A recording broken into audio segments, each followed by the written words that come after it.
একদিন এক দুষ্টতান্ত্রিক জঙ্গলের মাঝখানে এক ভয়ানক রাক্ষসকে তৈরি করে। ওই দানব রাক্ষসটা জঙ্গলের মধ্যে যাকেই দেখতো তাকেই খেয়ে ফেলতো। এরপর সেই ভয়ানক রাক্ষসটা চলে যায় সুন্দরবন জঙ্গলে।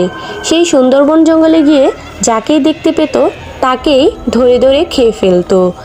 একদিন এক রাস্তায় কাক ও তার ছানা বসে বসে গল্প করছিল। ঠিক তখনই সেইখানে ওই দানব রাক্ষসটা চলে আসে। দানব রাক্ষসটা সেইখানে এসে কাকের মাকে ধরে খেয়ে ফেলে। এই দেখে কাকের ছানাটি সেখান থেকে ছুটতে পালিয়ে যায়। কাকের ছানাটি পালিয়ে গিয়ে টুনি পাখির কাছে চলে যায়, আর টুনি পাখির কাছে গিয়ে বলে,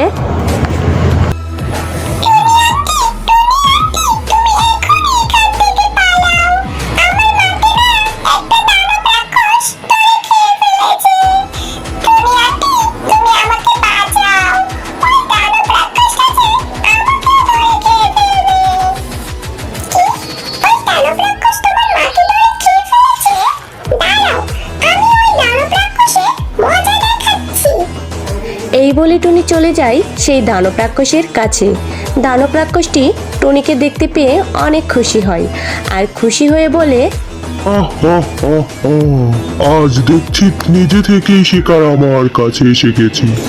আমাকে আর শিকারের জন্য কষ্ট করে কোথাও যেতে হয়নি। আজকে আমি তোকে খেয়ে আমার পেট ভরাবো। দাঁড়া টুনি, দাঁড়া।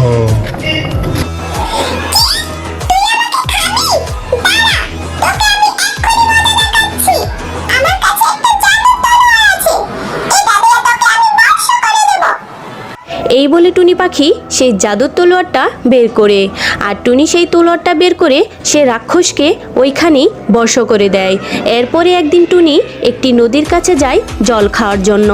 তখনই সেইখানে তার সামনে একটা ডাইনি চলে আসে। ডাইনিটা এসে টুনির গায়ের মধ্যে প্রবেশ করে যায়, আর টুনিকে পাথরের সঙ্গে অনেক জোরে জোরে আঘাত করতে থাকে। এরপরে টুনি রক্তাক্ত হয়ে সেই মাটিতেই পড়ে যায়, আর কিছুক্ষণ পর টুনি ছটপট করতে করতে সেখানেই মারা যায়।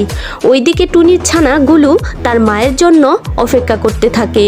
বেশ কিছুক্ষণ অপেক্ষা করার পর দেখে তার মা এখনো বাড়ি ফিরছে না। এরপরগুলো নিজেই চলে যায় সেই নদীর কাছে, গিয়ে দেখে তার মা সেইখানেই মারা পড়ে আছে। এই দেখে গুলো অনেক কান্নাকাটি করতে থাকে।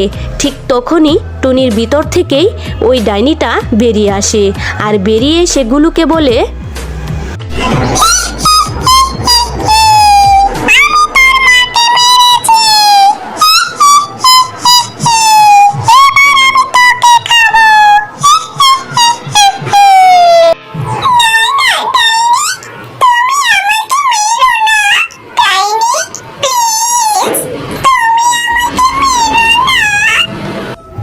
এই কথা বলে টুনির ছানাটি অনেক কান্নাকাটি করতে থাকে। টুনি ছানার কান্নাকাটি দেখে ডাইনির অনেক মায়া হয়, আর গুলুকে কিছু না বলে সেই ডাইনিটা সেখান থেকে চলে যায়। তা বন্ধুরা, আজকের গল্পটি তোমাদের কাছে কেমন লাগলো তা অবশ্যই কমেন্টে আমাকে জানিয়ে দিও। আর হ্যাঁ, যারা এখনও আমার চ্যানেলটিকে সাবস্ক্রাইব করোনি তারা অবশ্যই আমার চ্যানেলটিকে সাবস্ক্রাইব করে পাশে বেল বাটনটি অন করে দাও। তো দেখা হচ্ছে পরবর্তী ভিডিওতে।